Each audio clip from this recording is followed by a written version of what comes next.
अगर मैं आपसे कहूं कि ऐसे इक्विटी फंड्स भी हैं जिन्होंने पिछले 10 साल के किसी भी 7 साल पीरियड में एटलीस्ट 15% CAGR डिलीवर किया है, would you believe? Hello and welcome to ET money Hindi. इस वीडियो में हम उन 5 इक्विटी फंड्स की बात करेंगे जिन्होंने लास्ट 10 सालों में यानी जून 2014 से मई 2024 तक किसी भी 7 ईयर पीरियड में कम से कम 15% CAGR दिया है। लेकिन आगे बढ़ने से पहले मैं ये क्लियर कर दूं कि ये वीडियो सिर्फ एजुकेशनल या इन्फॉर्मेशनल पर्पसेस के लिए है। इसे हमारा रेकमेंडेशन ना माने। अगर आप इनमें से किसी भी फंड में इन्वेस्ट करना चाहते हैं तो अपनी तरफ से पूरी रिसर्च करें, इसके बाद डिसीजन लें कि ये फंड्स आपके लिए सूटेबल हैं या नहीं। So let's get started.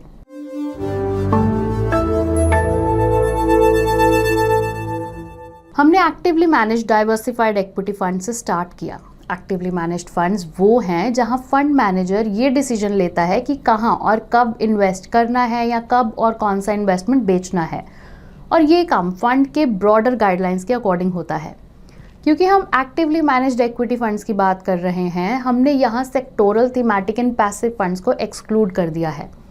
आपको बता दें कि पैसिव फंड्स वो होते हैं जो किसी पर्टिकुलर मार्केट इंडेक्स को ट्रैक करते हैं।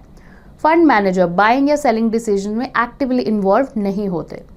फंड्स की फाइनल लिस्ट बनाने के लिए हमने 10 साल के पीरियड में डेली बेसिस पर 7 ईयर के रोलिंग रिटर्न्स को कैलकुलेट किया। आपके लिए मैं इसे सिंप्लीफाई कर देती हूँ।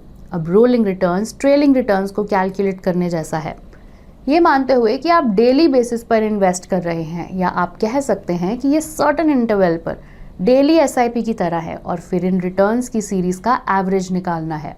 तो हमें ऐसे थाउजेंड्स ऑफ इंस्टेंसेस मिले। अब हमने उन थाउजेंड्स इंस्टेंसेस में फंड्स के मिनिमम रिटर्न्स को चेक किया और हमने उन फंड्स को सेलेक्ट किया जिनका उन 7 साल पीरियड में मिनिमम CAGR रिटर्न 15% और उससे ज़्यादा था। हमें ऐसे 7 फंड्स मिले एंड लास्टली हमने फंड्स की एज को एज अ क्राइटेरिया ऐड किया। हमने सिर्फ उन्हीं फंड्स को सेलेक्ट किया जिनकी हिस्ट्री एटलीस्ट 10 साल की है। अब इससे लिस्ट से 2 फंड्स और रिमूव हो गए। ये 2 फंड्स हैं Mahindra Manulife multi cap fund and Mirae asset ELSS tax saver.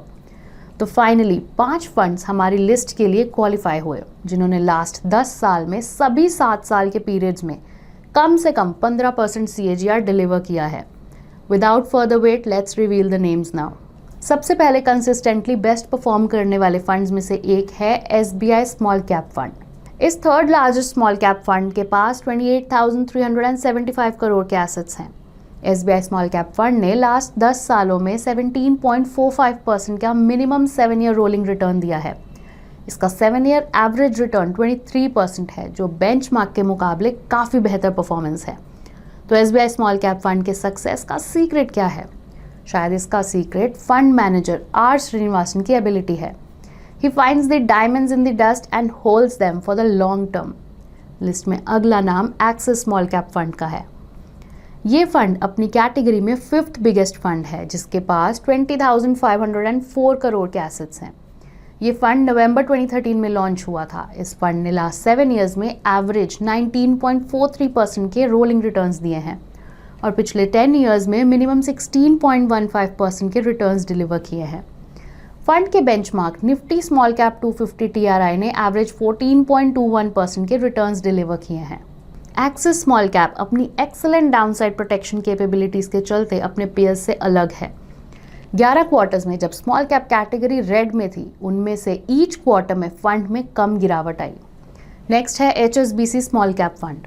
इस फंड ने 7 ईयर में एवरेज 18.63% के रोलिंग रिटर्न्स दिए हैं। दूसरी तरफ बेंचमार्क निफ्टी स्मॉल कैप ने 14% रिटर्न्स डिलीवर किए हैं।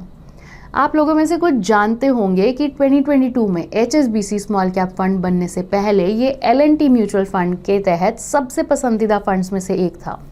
उस समय इसका नाम था L&T इमर्जिंग बिजनेसेस फंड। हमारी लिस्ट में अगला नाम एक large and mid cap fund है। Mirae asset large and mid cap fund अपनी कैटेगरी में बिगेस्ट फंड है और इसमें हैरानी वाली कोई बात नहीं है। इसके रिटर्न्स पेयर्स के बीच इसकी पॉपुलैरिटी का एक बड़ा कारण है।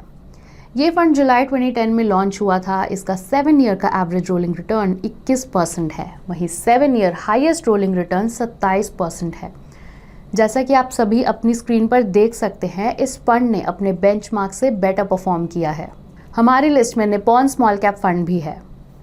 ये अपने स्पेस में 50,000 करोड़ से ज़्यादा के एसेट्स के साथ 5th लार्जेस्ट फंड है। Nippon India small cap fund का 7 ईयर का एवरेज रोलिंग रिटर्न 22% है। वहीं इसके बेंचमार्क ने 13% रिटर्न डिलीवर किए हैं। लास्ट 10 ईयर्स में एनी 7 ईयर पीरियड में फंड की ओर से डिलीवर किया गया मैक्सिमम रिटर्न 27% है। जहां तक स्टॉक के सिलेक्शन का सवाल है, रिनाउंड फंड मैनेजर समीर रच के पास ऐसे स्टॉक्स को आइडेंटिफाई करने का हुनर है जिनमें मिड कैप स्टार्स बनने का पोटेंशियल है। वो हाई ग्रोथ वाली कंपनीज को सर्च करते हैं जो अट्रैक्टिव वैल्यूएशन पर अवेलेबल हो। साथ ही रिस्क को कम करने के लिए रच डाइवर्सिफिकेशन टेक्निक्स यूज करते हैं। तो जैसा कि आपने देखा, ज़्यादातर फंड स्मॉल कैप स्पेस से बिलोंग करते हैं। उनमें रिस्क बहुत हाई होता है, इसीलिए सिर्फ रिटर्न्स के बेसिस पर उनमें इन्वेस्ट करने से बचें। अपनी रिस्क प्रोफाइल के अकॉर्डिंग इन्वेस्ट करें और इसे असेस करने के लिए आप ईटी मनी ऐप पर जाकर इन्वेस्टर पर्सनालिटी असेसमेंट ले सकते हैं। यहाँ आपको अपनी रिस्क प्रोफाइल के बारे में जानने के लिए कुछ क्वेश्चंस के आंसर देने होंगे। इस पूरे प्रोसेस में मुश्किल से कुछ ही मिनट्स लगेंगे और ये आपको सूटेबल इन्वेस्टमेंट्स के बारे में भी गाइड करता है। इस वीडियो में बस इतना ही। अगर आपको वीडियो पसंद आया है तो हमारे चैनल को सब्सक्राइब करें और वीडियो को अपने फ्रेंड्स और फैमिली के साथ शेयर ज़रूर करें। हम जल्द ही एक और इंसाइटफुल वीडियो के साथ आपसे मिलेंगे।